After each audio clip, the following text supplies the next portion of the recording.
Good evening. It's 7 o'clock here.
Interference and adverse conditions, and may this spontaneously happen just as we have hoped and wished.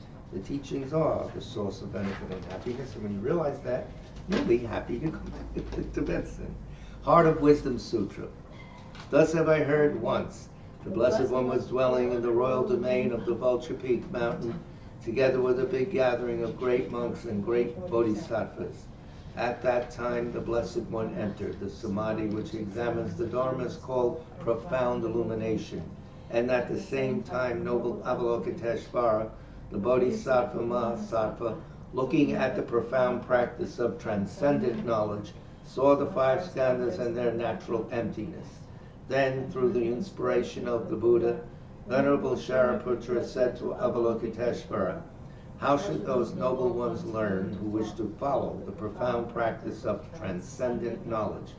And Avalokiteshvara answered Venerable Shariputra, whoever wishes to follow the profound practice of transcendent knowledge should look at it like this, seeing the five skandhas and their natural emptiness. Form is empty. Emptiness itself is form. Emptiness is not separate from form. Form is not separate from emptiness. In the same way, feeling, discriminating awareness, compositional factors, and consciousness are empty. Thus all the dharmas are empty and have no characteristics.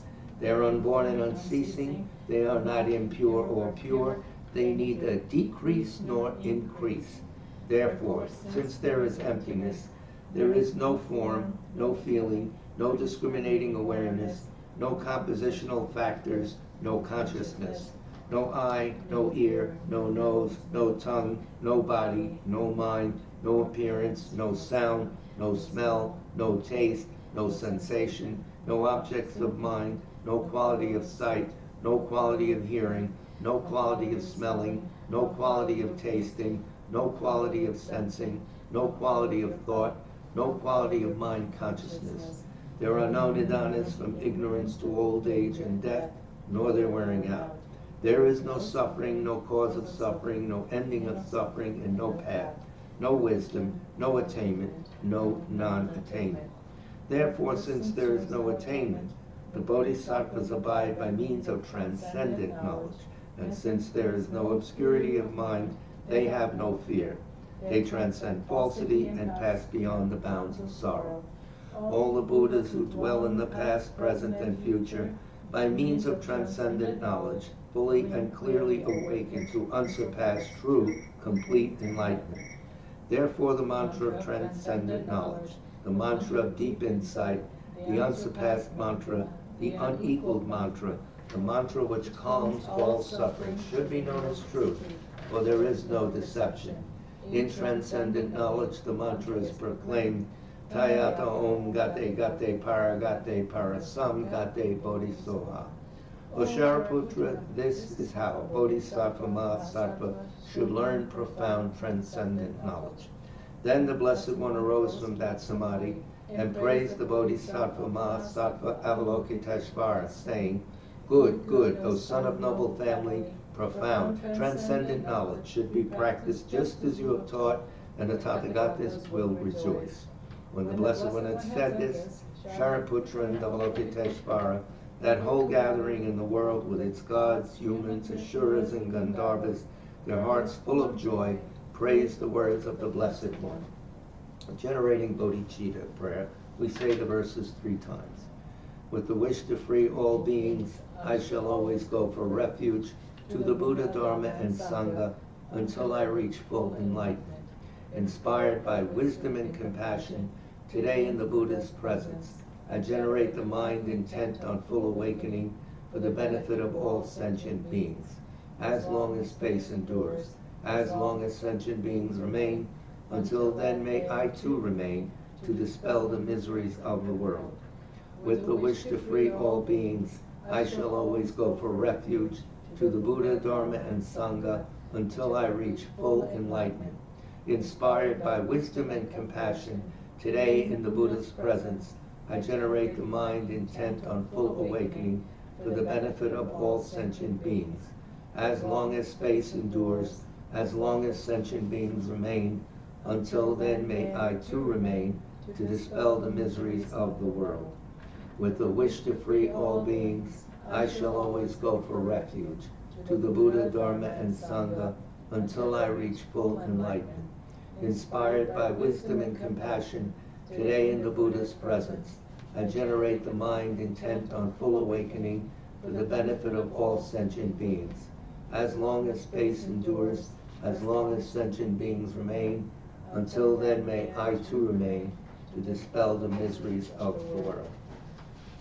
So we will say Om Mani Padme Hum, as is the tradition here, one round before we start. And part of the menu tonight is an instruction from the 13th century, 1200, on why you should say Om Mani Padme Hum. We'll get to that later. So we'll be discussing that, but before that we'll be discussing what we talked about Monday night, but it's a little section from His Holiness's book, The Voice for the Voiceless, where he tells you how to handle problems and the mistakes we all make, very quick and very useful. And then we'll go back to the Lamrim. So first, a round of Om Mani Padme Hum, Om Mani Padme Hum, Om Mani Padme Hum.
Om Mani Padme Hum, Om Mani Padme Hum, Om Mani Padme Hum. So before we get to the Om Mani Padme Hum poem, which is long, not that long, this little piece of advice, this is from His Holiness's book, Voice for the Voiceless, and basically it's just a political history.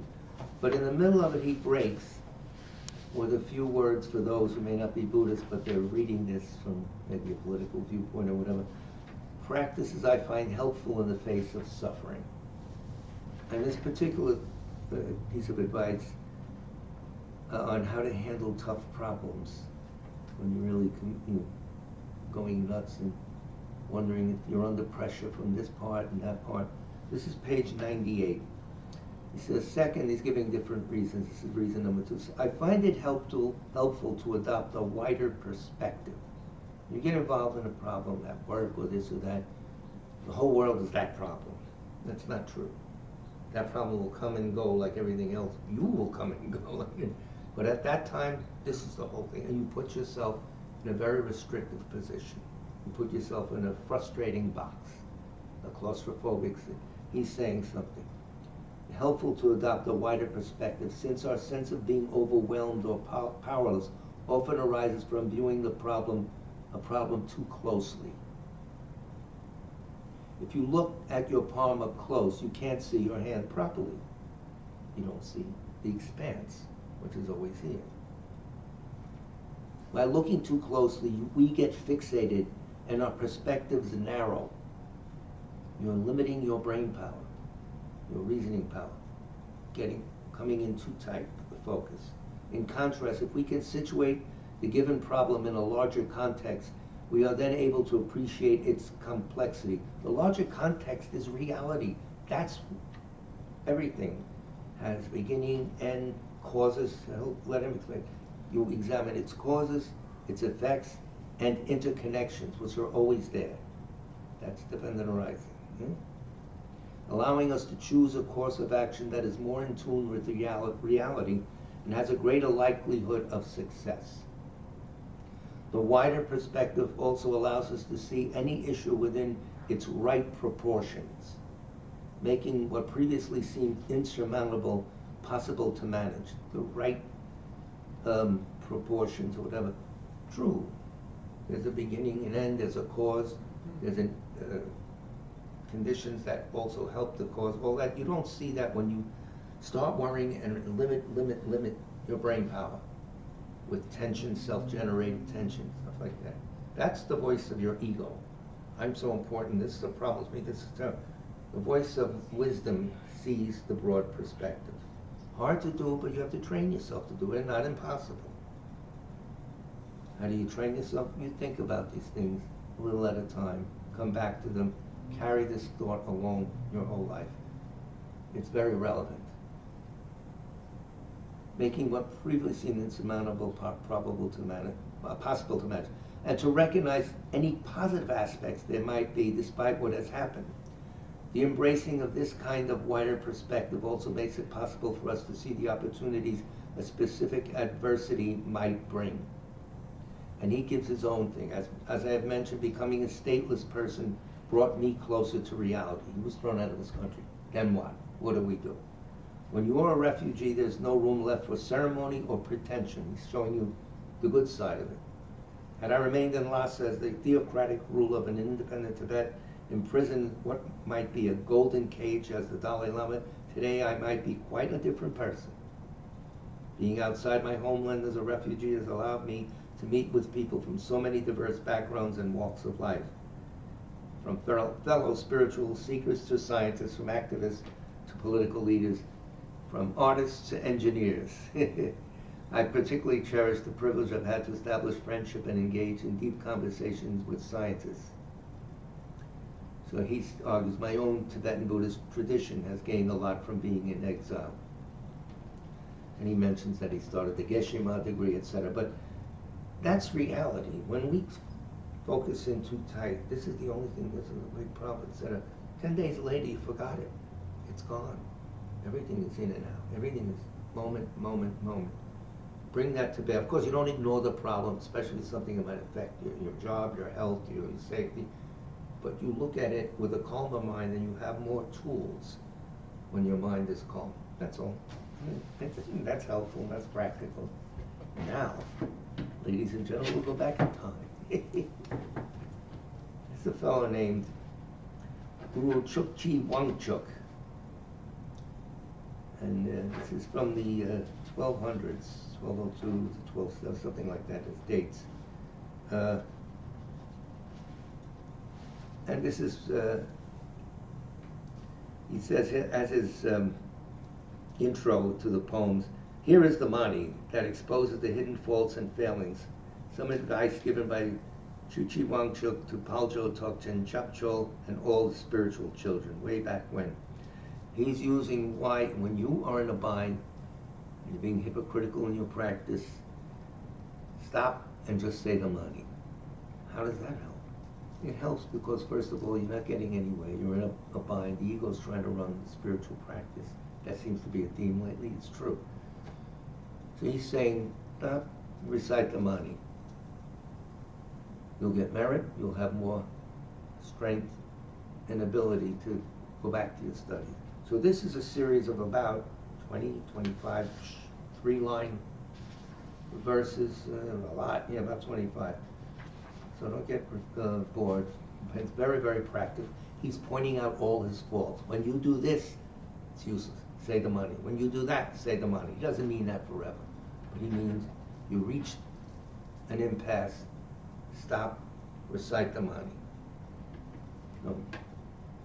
Remember us, O great compassionate ones, talking to Avalokiteshvara. It is inconceivable to have crossed the threshold of the Dharma, but without wearying of samsara, it's useless. That's why it's better to recite the mani. So if you're studying this and that, you found the Dharma, but you didn't renounce samsara, what good is it? Hold off, recite the mani. You may spend years in solitude, but without freeing yourself from desire, it's useless. That's why it's better to recite the mani. Can't free yourself from desire? Okay, take a break. Mantras are very powerful, especially if you do it with a sincere mind. You may engage in ascetic practices and live off the essence of the elements. That's taking the essence of foods, different pills, etc. But we don't have to get involved. Without pacifying your longing for food, it is useless. That's why it's better to recite the mani. These practices of asceticism are made not to starve you out, but to give you a perspective so you don't get attached too much to food, to have control, instead of being, oh, I can't wait till I eat this or that. That's endless. You may strive to listen, reflect, and meditate. If your mind does not derive any benefit, it's useless. That's why it's better to recite the mani. Does this ring any bells? I hope so. Certainly with me. You may have good understanding of the meaning of the 9 progressive vehicles. That's how the Nyingmas break down the whole path. If you have no compassion, it's useless. That's why it's better to recite the mani. You may be expert in the view, meditation, and action. Ooh. If you have not renounced the ordinary world, it's useless. That's why it's better to recite the mani. Spiritual materialism comes into play. That's what he's talking about. You may have strength, power, and inconceivable qualities. If you have not mastered your mind, it's useless. That's why it's better to recite the mani. These little lectures we're getting here, a little bit much.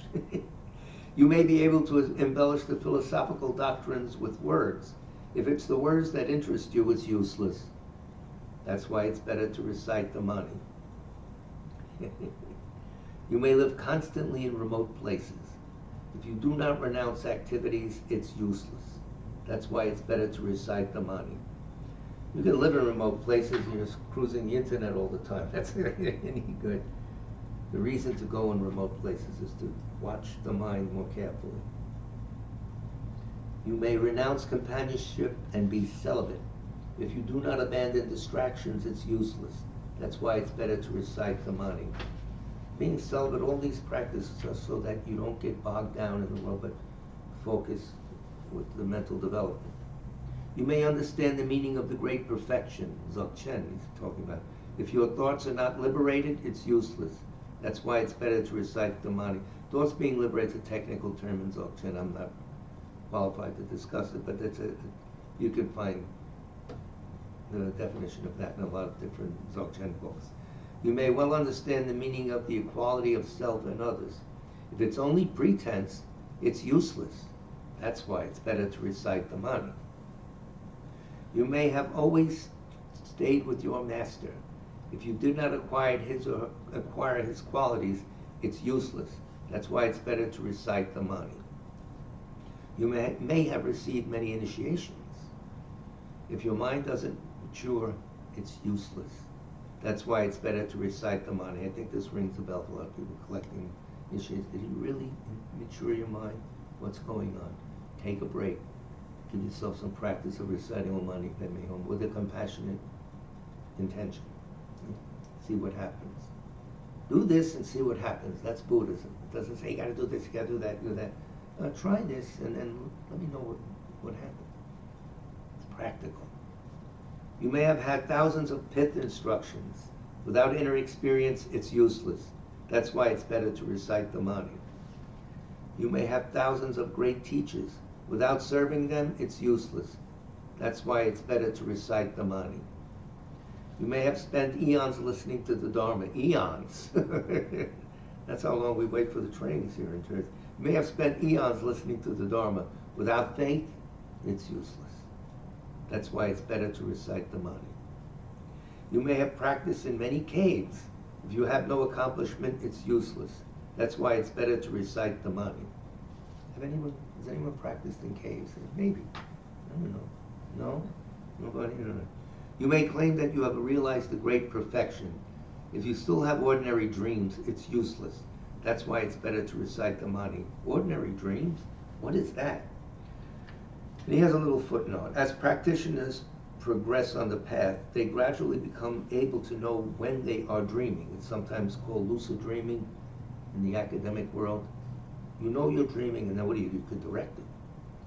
Then they can change the nature of their dreaming to the point of no longer having ordinary dreams and remaining in a continuous state of luminosity. You can direct the mind to meditate in these dreams, here or there. So lucid dreaming is a big topic, a vast topic, both in modern psychology and in the Tibetan Buddhism. And finally, you may know how to comment nicely on texts, arguments, and instructions. Students, if you don't recognize your own nature, it's useless. That's why it's better to recite the Mani. So, Om Mani Padme Hum, Om Mani Padme Hum, Om Mani Padme. So that's a little advice from this guy. What was his dates? We can get his dates here. Guru, G. Popa. Guru, 1212 to 1270, I was right. The great master and revealer of spirituality, treasures of the Enigma school. He was a Tertan. And his consort also, Jomo Menmo, was herself a treasure revealer, a Tertan. Tertan Ma? I don't know. So this is a while back. The advice is current. Also to correct something, I went over the last broadcast. It looked like I said there's no lineage from the Buddha, the male monks ordination. There is. Somehow it wasn't that clear. In Tibetan Buddhism, there was no unbroken lineage of bestowing ordination to nuns. So the Chinese tradition has held that, His Holiness mentioned. So those nuns, such as Venerable Chodron, Sanjay Kadra, wanted to get their lineage all the way from the Buddha. They went to Chinese Buddhism and took the vows. I don't know if they were Taiwan or wherever. I don't know. But so now they've restored it, more or less, I think. That's that. So the Lamrim.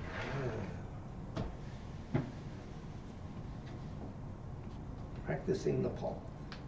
That's what we're using, this book called Practicing the Path, which is a commentary on the Lamrim by Venerable Yangtze Rinpoche. He's a layperson now, so. Now Venerable denotes ordination now, but he's got the goods. He's Geshe Sopa's student. In a previous life, he was Geshe Sopa's teacher. And now young Geshe Sopa, 8, 9 years old or something, he'll probably help teaching him, in teaching him. So, where did we leave off? Let's see. Let me get me notes. Hello? The whistle you hear as our alarm goes off when the door opens. Probably Tenzin. No, I don't know. Come in. No, I'm glad you're here. We're just mentioning your name in vain. Darren has questions for you when your class is over. Technical questions. The players are here if you want a copy. Okay. We were dealing with the 7 limbs of puja. See, that chair needs to be over here. What? You can sit wherever you like. That chair needs to be over here. So put it over there. Not now. You can do it now. We're very folksy here. We break the class for chit-chat. Chair moves. Chair moves, everything else. Food. Your meditation room, we went over that. It should be nice and clean. It should be someplace that invites you to go there, so you feel good. should be sort of a refuge in this world. You know, the real refuge is within, but it helps to keep it clean, etc. You know all that. The 7 limb pujas. I don't know whether we do prostration or not. Prostration mostly is a mental act. There are physical things, making full prostrations. There's salutation like this, if you can't do prostration, even raising one finger. But they are physical, verbal, and mental. Offerings. So you don't have to have the materials, but it's nice to have them nicely procured, honestly procured. You don't shoplift and present to the group. You know that. We don't have to talk about it. Confession, we talked about the different limbs of confession. I'll go over it again from notes, just to see. It starts on page 67 of this wonderful book, which people are finding to be helpful.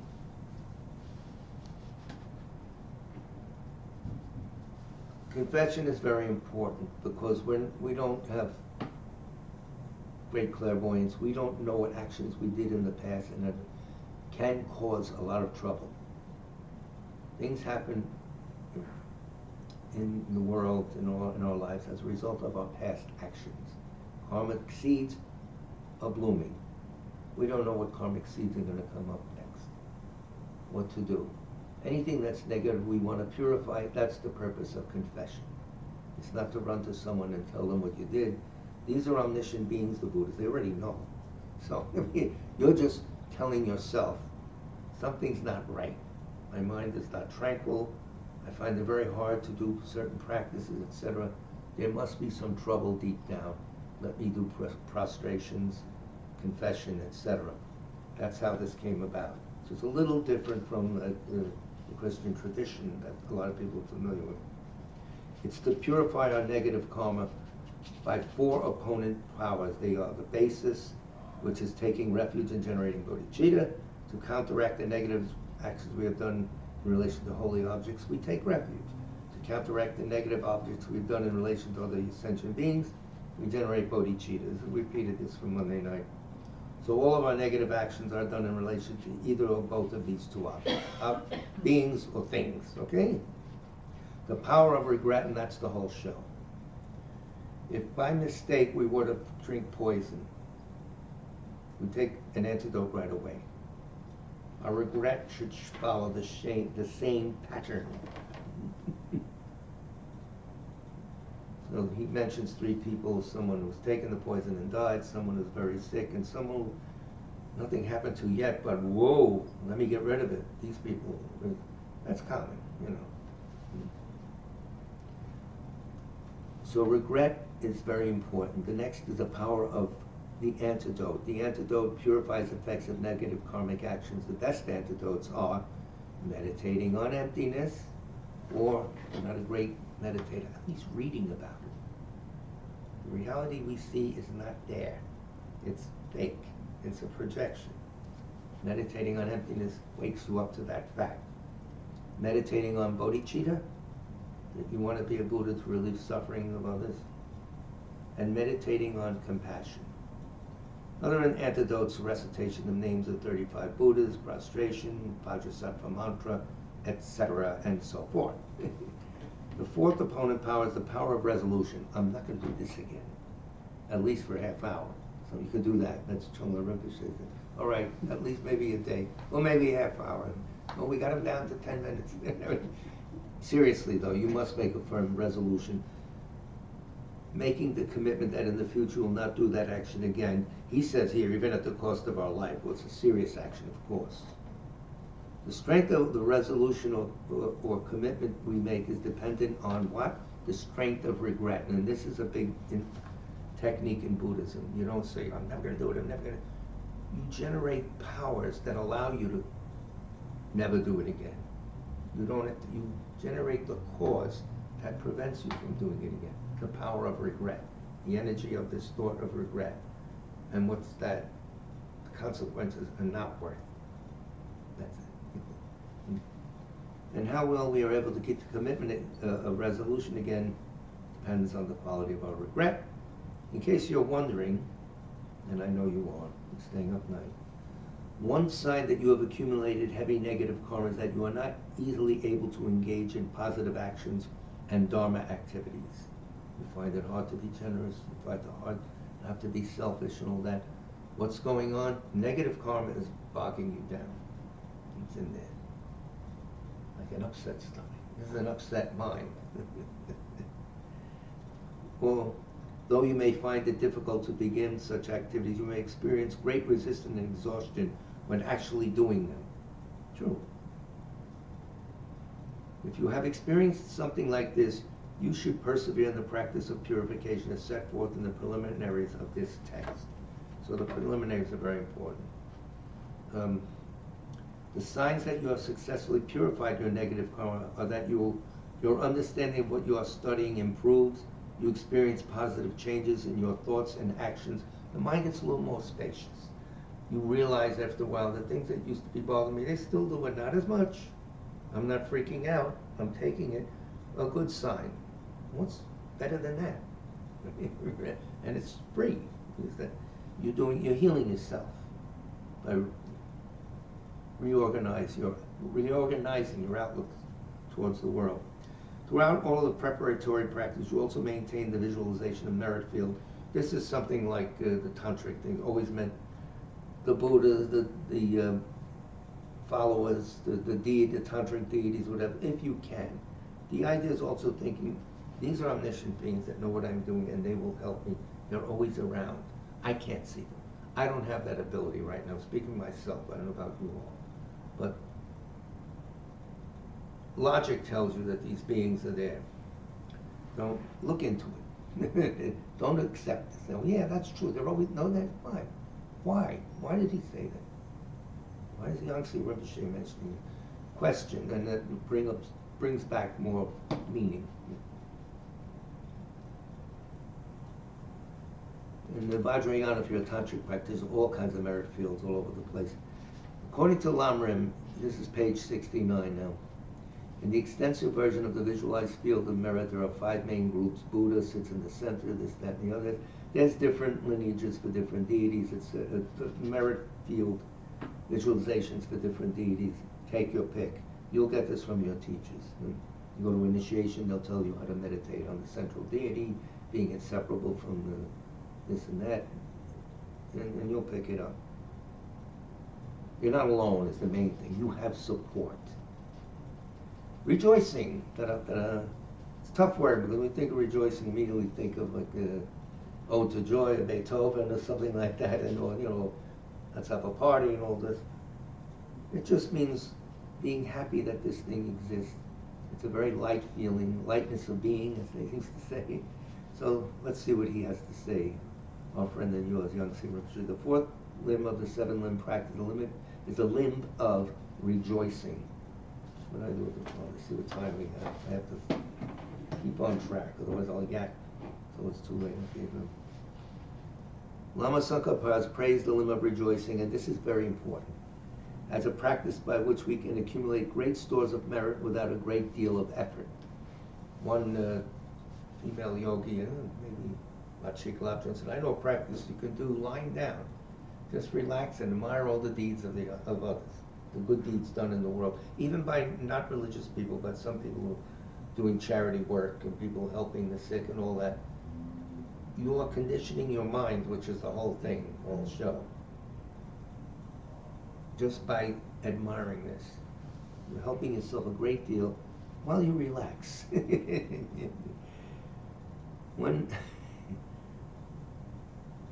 When we rejoice, we should rejoice for all other beings, regardless of whether they are friends, enemies, or strangers. Sometimes when we think about the virtuous activities of our friends and loved ones, we're able to rejoice very easily. But if we consider the virtuous activity of a person that we do not care for, we are often unable to rejoice, and instead we feel a sense of competition. Well, that person's getting merit. How stupid is that? You know? The person you don't care for, next life you probably love the person. You don't know. These things are fickle. They're not set in stone. If we are ordained monks or nuns and rejoice in the merits of lay people, he's giving you that. We don't have to, the relative merit you get depending on who you're rejoicing in. That You can look that up. That's on page 69. We'll skip to the last paragraph on 69. It is commonly said that the best way to create a connection to virtuous actions that we cannot do ourselves is to rejoice in them. I don't understand that things, but this person does. How wonderful. They gave a great explanation. I can't do miraculous powers, the Buddha did, but I admire them and I would like to. You're creating the cause to have that power in the future. You're sincere about it. You really are. You are admiring the right thing. Even if we dedicate our entire life to the practice of accumulation of merit, purification, and study and meditation, all the merit from these activities cannot equal the merit that is generated by a bodhisattva in just one session of meditation. He's talking to you about the depths of a bodhisattva's practice. Therefore, if we rejoice and receive even a part of that merit, the benefit is really extraordinary. So you should admire people who are obvious bodhisattvas, His Holiness number 1, Mama Zopa, Mama Chungla here. It's amazing. He gives you a little story about the Maitreya statue that Mama Zopa wanted to build, a great thing. And he said, you should, whenever you hear of these big practices, big projects, oh, you're never going to do it, that's worse. Don't do that. There was one guy who, previous Buddhas, a laborer who worked on a big stupa. And he thought, this is useless, this is a lot of work, I'm sick of this, blah, blah, blah. Then as it neared completion, wow, this is really beautiful. So he offered a golden bell. As a result of that, he was born a nice human life, but he had a terrible voice, an ugly voice. So cause and effect. It's an example, that's all. Don't go crazy. So we should remember to rejoice in our own virtuous activities. This is big. When we do this, we should think that this I of today has come into being as a result of many lifetimes of existence. Here we go with the true perspective of where we really are. We came there, we're going there. The I of today is constantly in motion, everything's kinetic. So it come into being as a result of many lifetimes of existence. And the fact that we are experiencing the fruits of such an existence today means that we have definitely created the merit arising from ethics, the merit arising from generosity, and the merit arising from stainless prayers in the past. That's how we got here in a nice human life. We're able to read and write. We're not being shot at constantly as some poor folks are, or whatever, under the spell, under the dictatorship. Someone's really cruel yet.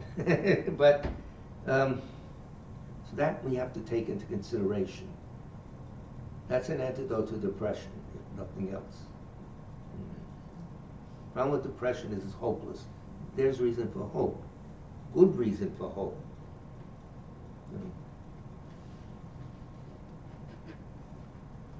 He's saying, just as we understand that there's a fire in a certain area because we can see the smoke, in the same way, by looking at the positive result of our present day conditions, we should understand that in the past we have done the positive actions that led to this result.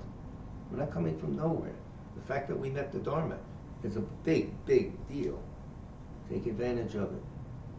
Therefore, our present activities of listening to the Dharma, our meditations, and all of the positive activities of body, speech, and mind that we engage in should be a cause for us to rejoice. Calmly, positively. So, however, when we rejoice in our own merit, it is very important to keep our minds free from pride. Because that'll blow the whole thing. I, separate me, which doesn't exist, that's a fake projection, has got some merit. I'm really hot stuff. No, you're not. Sorry. I mean, I think that way, but that's wrong. Free from pride. We feel a sense of pride in practices such as holding the 8 Mahayana precepts. That's the one-day vow.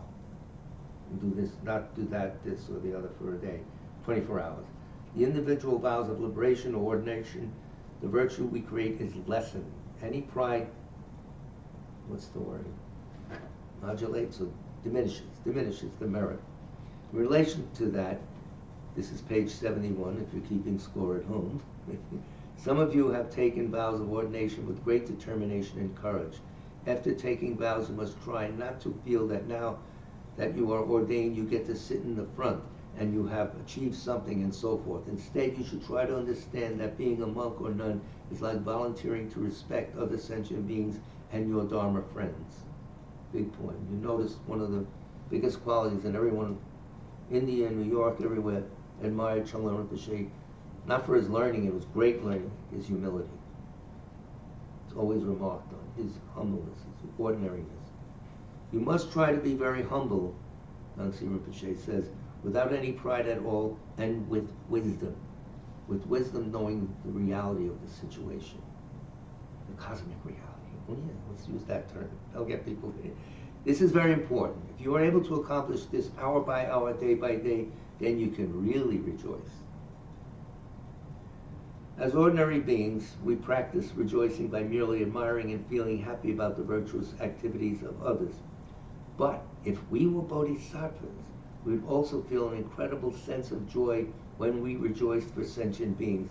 They're a different animal, very different. Once the uncontrived bodhicitta has arisen in real bodhis, you may not have a realization of emptiness. That doesn't mean bodhicitta is a separate track. It'll combine, but it's separate track, and there's something we could all work on now. This is because a bodhisattva's main purpose is to seek the well-being of others, and when sentient beings create positive karma, their well-being is ensured. If we are able to rejoice in this way now, even before we become a bodhisattva, it will become easier for us to rejoice in the virtuous activities of our enemies or the people we do not like. Again, they're in a temporary situation. They may not like you, by the way. So don't worry about it. Now, requesting the Buddha to teach. It's very important, and that's the reason why these teachers stay around and come back. They are motivated only by compassion, especially if they're full Buddhas. A full Buddha's motivation, not by anything but great compassion from their vows of years ago. So they do this spontaneously without any mentation at all.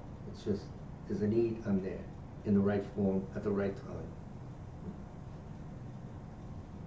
In accordance with the life story of Buddha, once Buddha attained enlightenment, Brahma and his entourage, this deity they thought was the creator of the world, because he was the first one in the when this world was formed, requested that Buddha teach the Dharma according to his experience and knowledge.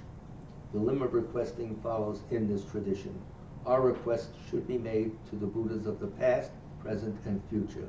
Again, the element of time is like, just ignore it. They're here. The Buddhas of the past have to be here now.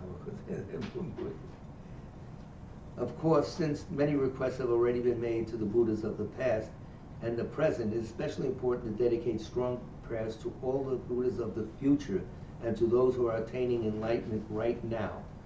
What does that do? Well, number one, it guarantees you a seat in their assembly.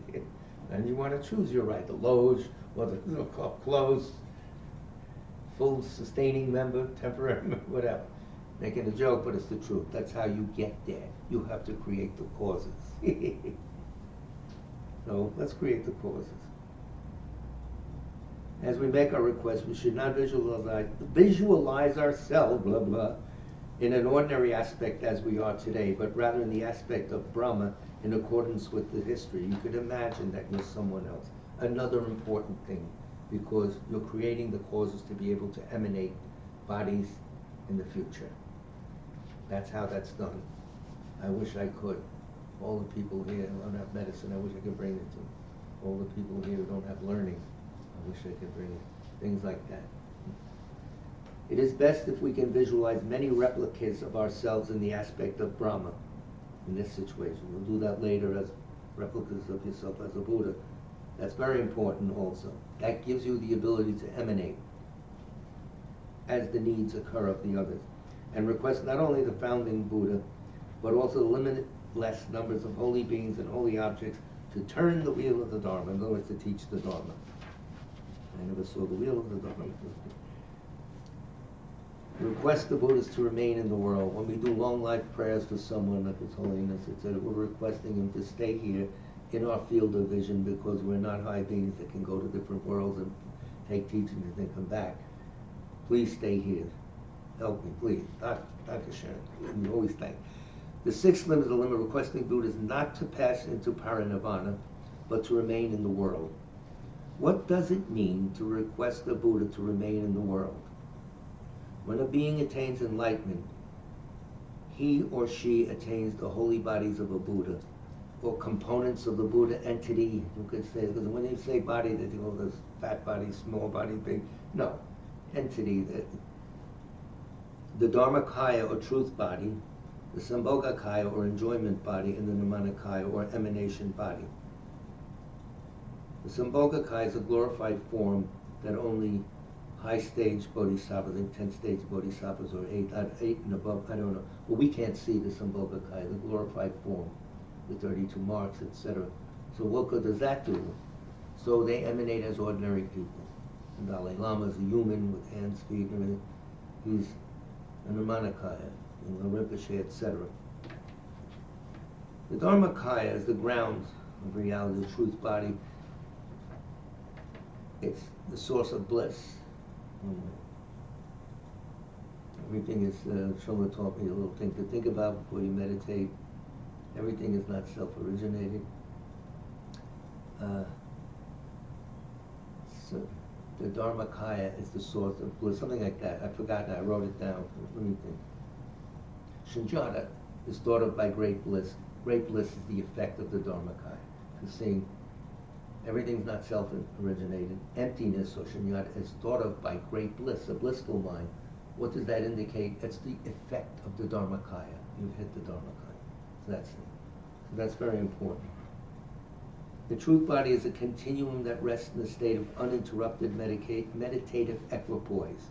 And because the truth body is a continuum, the forms that emanate from it also function in a continuum. Our mind stream is a continuum. It was always around, it's always going to be around. But its quality can get better. Let's put it that way. And it better, because I'm sick. That means that the form aspects are born and pass away in this world. A Buddha will manifest the great parinirvana, or passing away for many reasons. The main reason is to destroy sentient beings grasping at permanent existence. They don't die, but they manifest death. So people don't think they're going to be around forever and act really stupid, which is what the world does now. As the passing of a great being exemplifies the reality of impermanence. Another reason may be to prevent the beings of that time from losing faith and accumulating the karma of abandoning the Dharma. You should never think that, well, because the Buddhas have attained enlightenment, it's not necessary for them to request them to remain. You're doing this for yourself, your own development. Buddha's attendant, Ananda, never made a single request to Buddha to remain in the world, and as a result, Buddha manifested passing away into parinirvana comparatively soon. No one requested. They are in interaction with you, in contingency with you, like everything is. In order to create the causes from your side for the Buddhas to remain, you should constantly request them to do so. When you have finished requesting the Buddhas to turn the wheel of Dharma and asking the merit field not to pass away into parinirvana, it is important to think that the merit field has accepted your request completely. They hear you, they want to help you. That's it. It may not be in the form that you're familiar with, but you're going to get what you can handle, what you need. So, and dedication. This is very important. You come to class on a hot night, when you're traveling home in the car, well, I dedicate this to the development of bodhicitta and my realization of emptiness. Get some money out of it. Get some capital. Don't waste it. We should begin every activity that we do with a proper motivation. Very important. Motivation, motivation, motivation. And complete it by dedicating the virtue that we have created. The reason that we dedicate our virtue is very simple. To secure it, ensure that it cannot be destroyed. You're locking it up. And it's not a bank or anything, it's even more than it's a cosmic safety place. The purpose to which we make our dedication is the attainment of enlightenment. That's why we're dedicated. The objects for whom we dedicate it, all sentient beings. That prevents it from being diluted or destroyed, etc. Again, the old explanation of this is you have a glass of water, eventually it evaporates. You throw it in the ocean, it never evaporates. It's part of the whole. That's what happens when you dedicate merit towards bodhicitta. You are then working for every being's well-being, and they don't know it, but you are. The objects to whom we dedicate sentient beings, and the way we should dedicate is with the thought of compassion. Maybe this will help. You know damn well it'll help. It will help.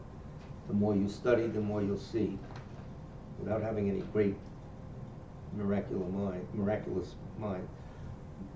With the thought of bodhicitta and with the thought of reflecting on the emptiness of the three spheres, the emptiness of the person who is dedicating, these are the three spheres now. One, emptiness of the person who is dedicating, emptiness of the merit that is dedicated, and the emptiness of the enlightened state. We could say that the merit we accumulate is like a car, and that our present dedications are like the driver who determines in which direction the car is going to go. Provided you don't have a junker that really moves around, but anyway. The result of our prayers and dedications are completely dependent upon the way in which we pray and make dedications. Shorthand, your sincerity. You have to examine, am I doing this because everybody else is? Am I doing blah, blah, blah, blah.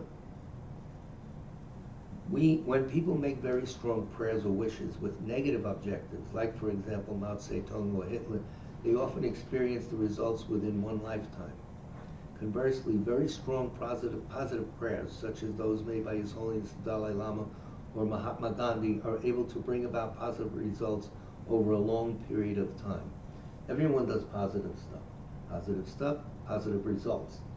If it's done properly, it lasts over a long time. If it's done selfishly, positive results with not the right motivation, you get a result right away and that's it, it burns out. In the ancient times in Tibet, it was customary for pilgrims to visit the Jokang temple in Lhasa and make prayers and wishes there.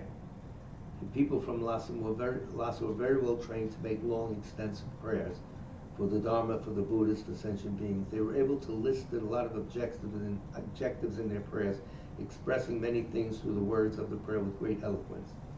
One day, a poor nomad pilgrim who didn't know any prayers stood in this temple beside a lady from Lhasa. As he was unable to recite anything himself, he looked at the lady beside him and prayed, "Whatever she says, I say 100%. All right, what's wrong with that? Nothing. I know my situation, but I really wish to be like her, etc. So you're hiring a lawyer to handle this. It's like a good mouthpiece is needed here. If we lose our opportunity to dedicate our merit, we run the risk of destroying great amounts of virtue with our powerful negative emotions. A moment of anger blows that all out. Dedicate it, the anger can't touch it. Our negative emotions are like monkeys, and our virtue is like oranges and bananas inside of the house. If we are not careful to close the door, our negative emotions jump inside and grab everything for themselves. Our dedication is like closing the door. This guy spent a lot of time in Dharamsala, obviously, the monkeys running the house. One stole Rinpoche's rosary one time through the window. Who knows who this guy was and where he would. But they do come in, will grab fruit and say, you know. The main thing, as it says in the 6th chapter of Shantideva, guides the Bodhisattva's way of life, the great patience chapter, is that we have thousands of eons of virtue that we have accumulated through practicing generosity, making offerings and so forth. To destroy it, we don't need many powerful thoughts. We only need one. One single moment of anger will destroy huge amounts of virtue. Therefore, as soon as possible, we need to put our virtue in the bank. Dedication ensures that we are able to enjoy the results of our merit for a long time. You don't have to make long Buddhism. This goes towards bodhicitta. That's it, quick, because that's the way our minds work now. You don't have to make. If you have time, you want to sit back and all that, fine. But you don't need it. You have omniscient beings listening to you. And you yourself will reach that state. That's where I want the miracle. That's all. And go about your business. Weeding the garden, you know. talking to son, do whatever you have to do. How's Julie, by the way? Is she okay? Good. Carrie, I like her. Put our money in the bank. It said, dedication has the effect of purifying all the wrong views that we have generated in the past and ensuring that we do not generate wrong views in the future. This is the result of merit. It starts to turn your mind to the right track. You don't reach false conclusions. It's helping you. When we dedicate our merit to protect it from being destroyed by future negativity, we are simultaneously reconfirming our belief in the laws of cause and effect. And that's the whole show. Whether we like it or not, it's always operating. I don't believe in it? Okay, fine, don't believe, but it's what's running the show. You have to think about this and reach the conclusion yourself, not because someone said it. A person who has wrong views of karmic cause and effect has no basis for the practice of dedicating merit. You don't believe in cause and effect, so what are you doing? What time do we go? Yep. So we'll stop there because it is late. And Darren, besides the flood victims in Texas, who else has passed away? No names? So we can dedicate the Sutra of the Recollection of Three Jewels to those who have passed away, and it'll help them. I prostrate to the omniscient one, and by the way, it helps us too. Thus the Buddha Bhagavata Tathagata, Arahat Samyak Sang Buddha, the learned and virtuous one, the Sugata, the knower of the world, the charioteer and tamer of beings, the unsurpassable one, the teacher of devas and humans is the Buddha Bhagavat. The Tathagata is in accord with all merit. He does not waste the roots of virtue. He is completely ornamented with all patience. He is the basis of the treasures of merit. He is adorned with the minor marks. He blossoms with the flowers of the major marks. His activity is timely and appropriate. Seeing him, he is without disharmony. He brings true joy to those along with faith. His knowledge cannot be overpowered. His strengths cannot be challenged. He is the teacher of all sentient beings. He is the father of bodhisattvas. He is the king of noble ones. He is the guide of those who journey to the city of nirvana. He possesses immeasurable wisdom. He possesses inconceivable confidence. His speech is completely pure. His melody is pleasing. One never has enough of seeing him. His form is incomparable. He's not stained by the realm of desire. He's not stained by the realm of form. He's not affected by the formless realm. He is completely liberated from suffering. He is completely and utterly liberated from the skandhas. He is not possessed with dhatus. His ayatanas are controlled. He has completely cut the knots. He is completely liberated from extreme torment. He is liberated from craving. He has crossed over the river. He is perfected in all the wisdoms. He abides in the wisdom of the Buddha Bhagavats who arise in the past, present, and future. He does not abide in nirvana. He abides in the ultimate perfection. He dwells on the bhumi where he sees all sentient beings. All these are the perfect virtues of the greatness of the Buddha Bhagavat. The holy Dharma is good at the beginning, good in the middle, and good at the end. Its meaning is excellent. Its words are excellent. It is uncorrupted. It is completely perfect and completely pure. It completely purifies. The Bhagavat teaches the Dharma well. It brings complete vision. It is free from sickness. It is always timely. It directs one further. Seeing it fulfills one's purpose. It brings Discriminating insight for the wise. The Dharma, which is taught by the Bhagavat, is revealed properly in the Vinaya. It is renunciation. It causes one to arrive at perfect enlightenment. It is without contradiction. It is pithy. It is trustworthy and puts an end to the journey. As for the Sangha of the great jnana, they enter completely. They enter insightfully. They enter straightforwardly. They enter harmoniously.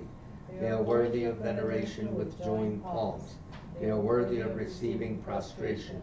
They are a field of glorious merit. They are completely capable of receiving all gifts. They are an object of generosity. They are a great object of complete generosity. The protector who possesses great kindness, the omniscient teacher, the basis of oceans of merit and virtue, I prostrate to the Tathagata. Pure the cause of freedom from passion, virtuous, liberating from the lower realms. This alone is the supreme ultimate truth. I prostrate to the Dharma, which is peace. Having been liberated, they show the path to liberation. They are fully dedicated to the disciplines. They are a holy field of merit and possess virtue. I prostrate to the Sangha. I prostrate to the Buddha, the leader. I prostrate to the Dharma, the protector. I prostrate to the Sangha, the community. I prostrate respectfully and always to these three. The Buddha's virtues are inconceivable. The Dharma's virtues are inconceivable. The Sangha's virtues are inconceivable. Having faith in these inconceivable, therefore the fruitions are inconceivable. May they be born in a completely pure realm. And those poor little kids, among others. 8 verses on training the mind is our next prayer.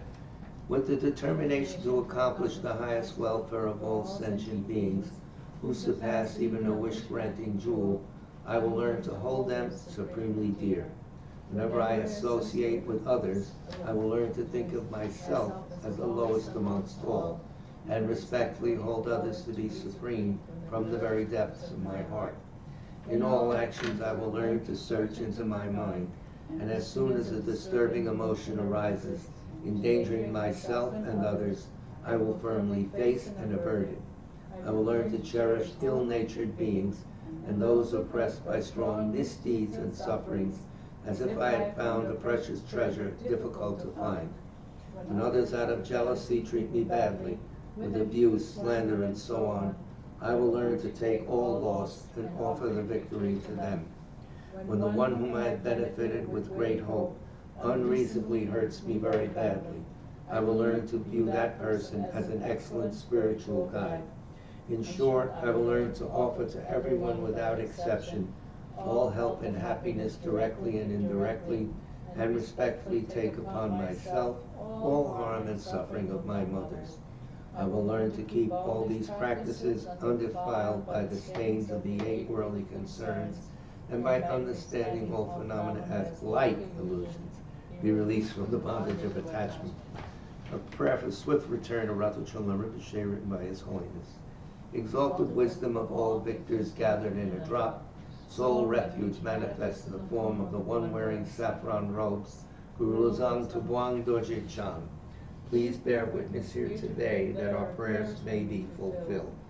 We beseech the great torch of doctrine, accomplishing from long ago the vast waves of aspirational prayers, Lord of speech of the Victor Losang's teachings, spreading them to the ends of the earth by means of explanation and practice. Though holding the commitment, I will invite all beings to be my guests in unsurpassed great awakening. Yet you have withdrawn the activities of the form body that serves the welfare of others. Is that worthy of the supreme among beings, the Bodhisattvas? Though impossible for you till cyclic existence's end to abandon your commitment to liberate all beings, we beseech the new son of Nirmanakaya to swiftly return from the realm of Dharmakaya, brought forth by Bodhicitta, drawn by 7 steeds. Having reached the far limits of scholarship, religious life, and goodness, please come swiftly as an unrivaled supreme emanation, full holder of the sage's teachings and wish-fulfilling jewel, return as the glory of Losang Tenpe. Magnificent truth of the 3 precious jewels, Mahakala, Karmayama, and Sri Mata Devi, and the ocean of Dharma protectors, may you spontaneously fulfill our wish, the swift blossoming of the reincarnation's fresh moonlight face. Thank you very much for your patient listening on this hot, hot night, in this mini heat wave that we have going. And those who brave the lions and tigers in New Jersey to get here, bless your heart. Our next presentation of the Dharma will be Saturday afternoon, Saturday the 12th, is that the 12th? Yes. At 1 o'clock, the White Tara Sadhana, and refreshments are served afterwards. The class after that will be the 7 o'clock class in New York City. Check the website, and we'll continue the Lamrim study in that class. Thanks a lot, guys, for your patient listening. Please be well and happy. And don't forget to dedicate the merit.